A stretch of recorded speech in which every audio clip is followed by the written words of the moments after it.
many professionals seem to be stumped with what should I do next, right? Should I make this career jump because somehow I'm not very happy about where I am, but they're not very clear about what to do next or where to go next. What would be your advice to them? So one of the things that I always suggest is the smaller bits, right? That's more important. Within the organization, there is a lot of opportunity that you can look at. It's not just about changing career.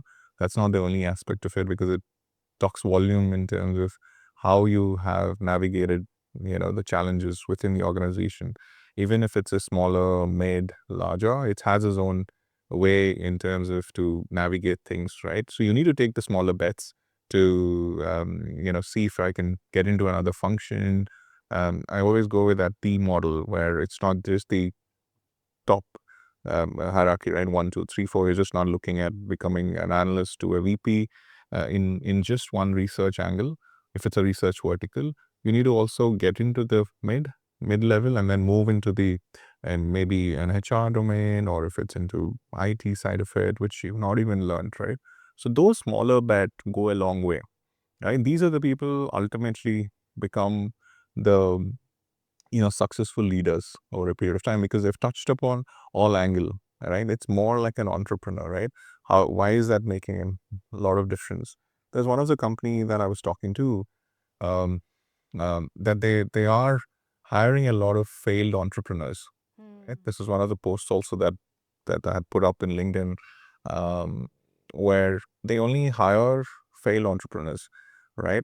I know it's very hard word when I say failed entrepreneur, Yeah. mostly because they did do a lot of stuff on their own, right? Right from administration activity in terms of getting the infrastructure set up, hiring themselves, and then legal stuff, the CA bit of it, which is really, really tough here in India, and then scaling those challenges and getting those first invoice in, and then struggling, getting everything is done by those entrepreneurs. So this was interesting. An organization at a leadership level, this company went about hiring all these entrepreneurs, and then what's happening as an organization, you had a mini companies which are running its own way with the same values or visions which have been aligned.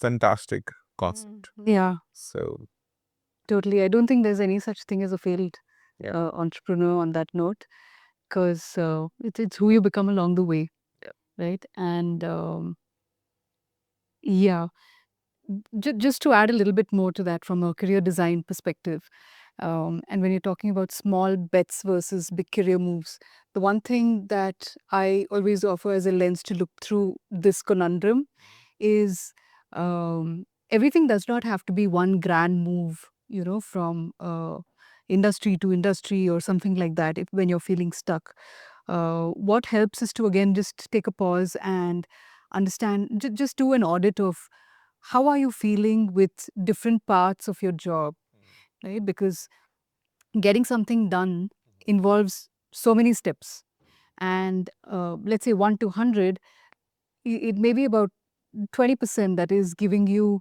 that high, or you find yourself in that flow where you really love what you're doing. But then there is also that other bit, that whatever 50, 60% of things that need to get done, without which you won't get to this outcome, yeah, right? so true. But it depends on whether it makes sense to kind of stick through that because it's a necessary part of getting you to release this value, or then zeroing in only on that 20, 30% and changing your career around just that, right? That requires a lot of introspection. And what I would also always suggest is to do like a prototype, um, and do take it up as a small project, and think about running that as a full cycle. It could be, let's say, if you're drawn to teaching and becoming a trainer, right? Now, wanting to become a trainer, liking to become a trainer is one part of it, but actually being good at it is a different part of it, Yeah, right? If you are just put on the spot and say, now train, as much as you like many things about that, you may not be able to do a brilliant job. But when you take it up as a project, right, and you do it with some bit of intentionality rather than just trying to wing it, what you'll do is, okay, say, okay, what are the skills that I would need, right? Maybe there are some core inherent things that are actually I already bring to the table, that level of patience, that level of empathy towards the people that I'm guiding and teaching. And then it's also being able to hold the space for your for the crowd, right? Being interesting enough for them to actually pay attention.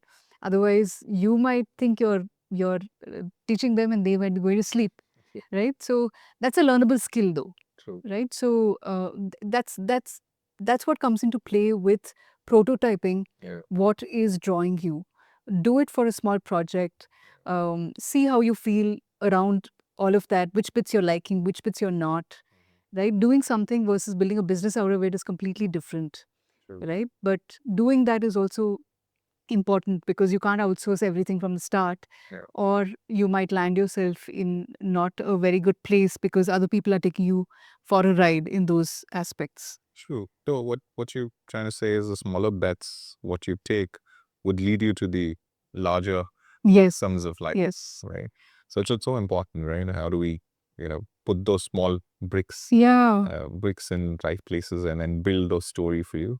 I think that's what is going to be successful leaders. I think the story that I've heard with a lot of successful leaders, there's a lot of smaller bets which they've taken, which they've got them to where they are, right?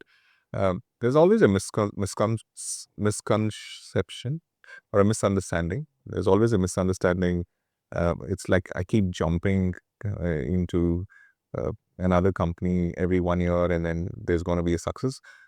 That's not true, because when actually we did a study actually, um, uh, I mean there is a study that is done in terms of the people who've changing careers every now and then versus, uh, I'm not saying that you just stay with the organization forever, but there is an average about 8 9 years of tenure, in which and then you switch, or within the organization you want to move into another vertical or take up some other role, is more more successful than just being changing those jobs on a regular instances. When they're doing that smaller changes, right, often there's a movement, they're just stuck at that place for a long period of time. So it's just like, for example, if somebody had a to every 1 year they're kind of moving in, that'll after 6 years they're going to hit a Stagnate yeah, kind of it thing. just gets stagnated, and then goes till about 12 years. So that is a longer period of time. So though they felt that they kind of moved in, it's like the tortoise, Yeah. and The hare and the the tortoise. hare on the tortoise story, right? So it's also about long-term aspect. Yeah. In the short term, it looks like you're Yeah. moving fast, but actually in the longer term, you're slowing down. It is. I have so many examples Yeah. on those within my team and as well as a client, and I always look at it. And then if you look at it on a contrary, from the staffing side of it, you know, people, what do you say? I advocate, I shouldn't be advocating it, because more than Yeah, right. they, more, Move, the better it is for more you. they move, the better it is for me.